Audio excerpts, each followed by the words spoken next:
In Jesus' name. Amen. Hallelujah.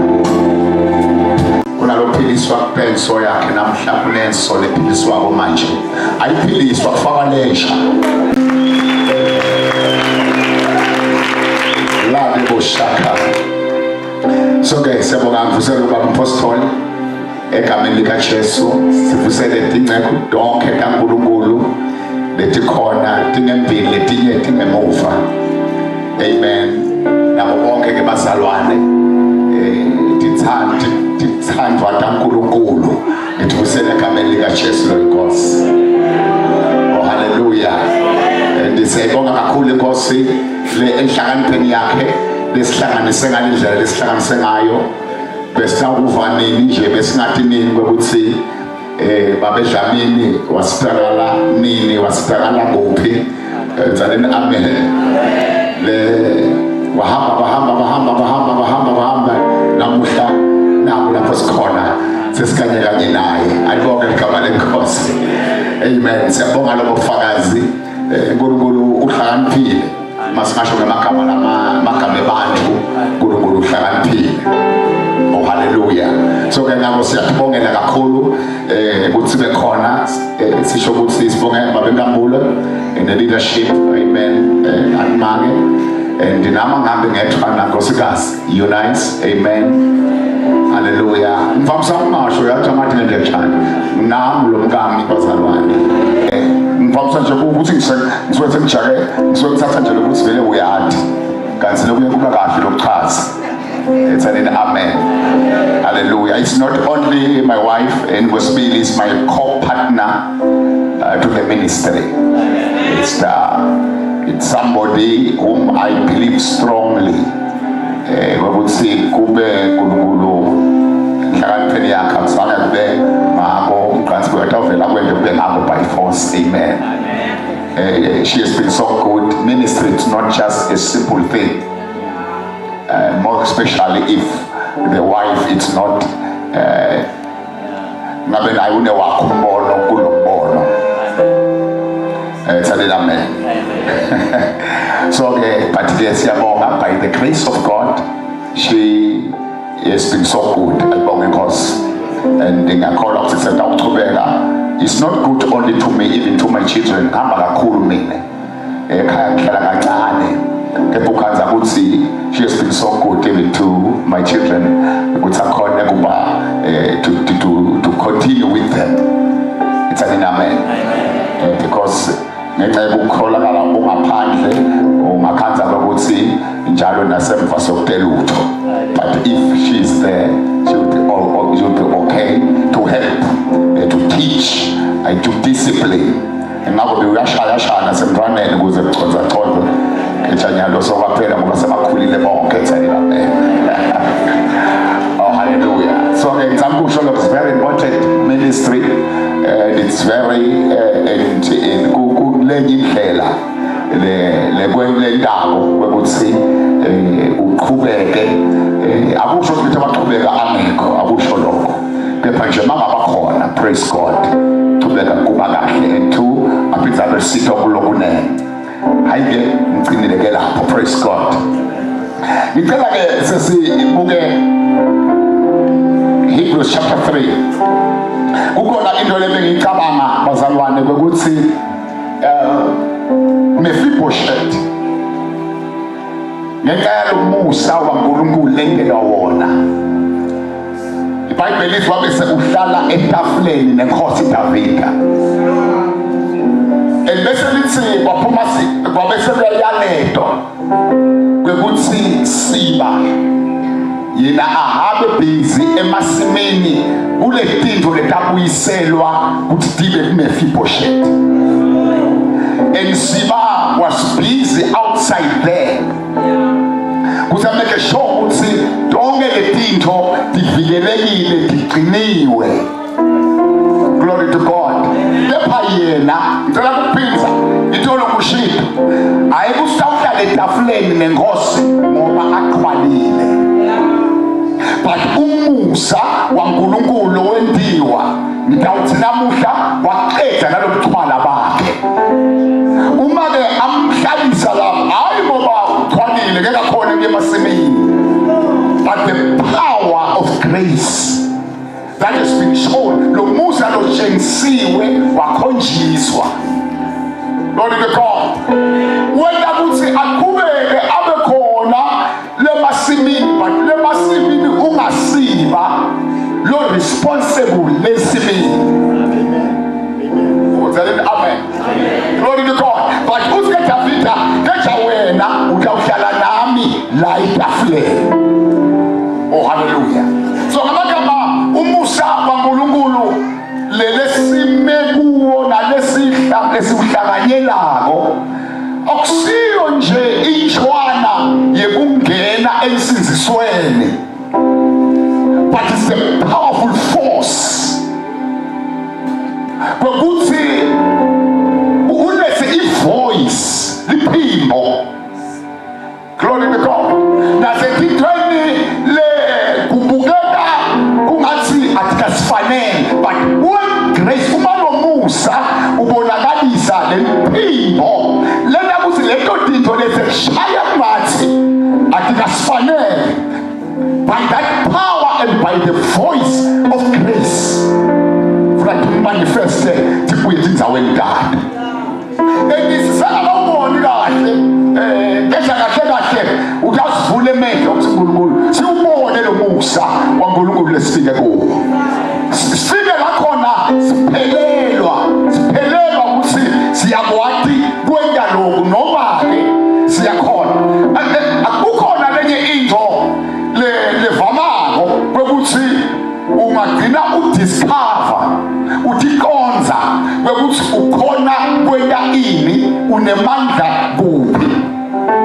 Ekuhle kakhulu lokho akulungi ukuthi ungadi ukuthi ungibani ukuthi ukhonani, kepha after sewudatile kwekuthi ungibani unemandla kuphi ukhonaphi, cela kubuyala egameni lenkosi. Akusiko lokukwenta uphumelele, but lokukwenta uphumelele ngulo musa lo meku. As much as you've discovered who you are and the talent that you have, the gift that you have, the ministry, ASIYA nje le ministry kepha ngulo musa lulosuke umeku unemandla kwedlula yo discovery leso ukwadi nawe. And kulula ukuluza umusa hayi ngoba udabe silanyamala, but nokuthi ukule benefit yayo kulula ukuthi ungapartake because kukhona into leso discover kangcono kwedlula wona. The grace of God cannot be angeke yedlulwe lese ukwadi lese ukukonzile ngawo noma ke lese bakutshele ngabo maybe prophetically kwekuthi you are this kuhle ukuthi ukwadi lokho. And iBhayibheli lithi yilwa kula lokuhle nethi prophet oletawendulela uma ubekwadana kama lofuna ukwadi even the prophetic declarations letendiwe akusito leletendako, but the grace of God always hovers and supersedes khona kuvikela nembiya up until zofika ekugcineni.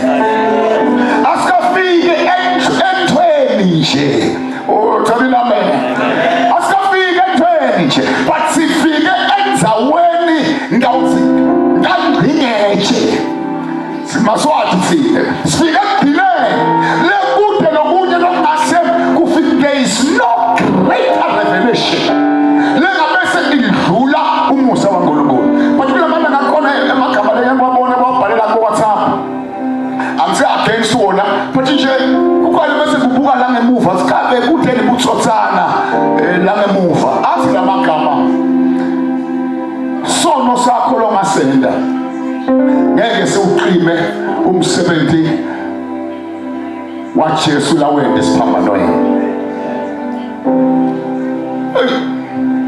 Kona kuvela kunemaganyana ekuhlakanipha but kunebutsotsana ekhathi lapho ngoba uthi noma ungona sola ukoni ngoba lo lokwenziwa kuJesu kuyosola kohlala solo kumile njalo. I don't believe in that statement. The Bible tekala lapho ngoba ngifundzile ngakubona ukwenza enzaweni ethile ngalomunye nakufakile asayila globe lapha kunekufuna ukuthi yona leputaphinza uvuke futhi yona nekukhetha utaphinza ngoba lo lokwenziwa kuJesu kufayela no. Igrace ke lekhuluma ngayo ayisho lokho. Igrace is no to sin and yes to righteousness. You know always is against sono ivumelana nekulunga ayithi yenta ngoba vele semhlabeni la lephukesabi utawuphinde futhi sidala umusa nemandla evangeli ayibonge inkosi. Ngikhulumile ukuthi uApostle Paul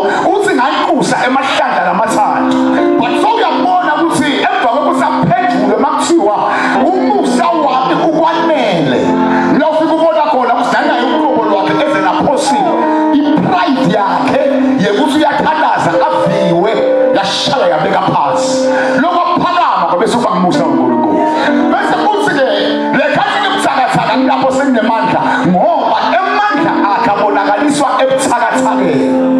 Glory to God. So kungako sime lapha mahwalala kunekule sitawukhuluma kepha iqiniso liphelele lolo kungetulu nalokugavinishako umusa waNkulunkulu ukubantu bonke. Glory to God. That is the power of the gospel. Glory to God. IBhayibheli lithi ngaye yena lo Jesu lo simukeliswe umusa kanye nebupostoli. Glory to God. So the grace akusiko nje ukuthi siyashikishwa ngako kube nenyenyana lesinayo. No, igrace isibuka indlela yethu yonke. Oh, hallelujah. Grace is the power that pushes us to our destiny. Ngemandla nasiyisa esiphethweni sethu lesibhekekile.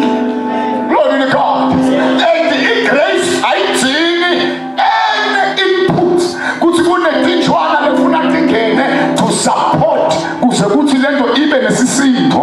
Wona nje umusa unesisindo lesanele nesisindo lesifanele.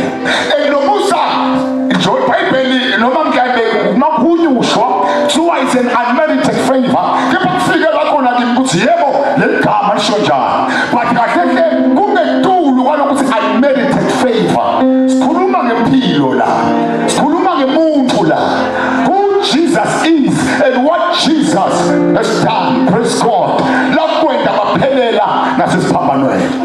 Glory to God. eNkulunkulu wezulu nemhlaba ngiyamkholwa ukuthi asengawuqhubeka awevule amehlo ethu sisesithandazile sikholwa ukuthi utawukwenda uNkulunkulu kepha siqiniseke ukuthi sithandaze siyakholwa kepha lokukholwa kwethu kuncike kulomusa waNkulunkulu. Umpostoli Paul abakakhuluma nebandla lema-Gentiles uthi lingabophakamisa nitibonge ngoba nine ngangena ngekuwa kwa-Israyeli ngokuthi angakholwa naseniyafakwa nine nafakwa ngekukholwa. Uthi manje nine nime ngemusa tothi ibani ne-fear always. What makes you strong? Here lapho bokuhlala emaJuda khona nendiwa ngumusa anentiwa usenyakwati kwaNkulunkulu. Oh, hallelujah. Ukhuluma lapho ngenza bathi Israel lawusinziswa i-message lemkhunyana kumaJuda uyasinziswa noma amhlubuka uNkulunkulu noma endani ngoba Israel yena usive saNkulunkulu ngekhetho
abantu ababhizi ngethiyo tembuso.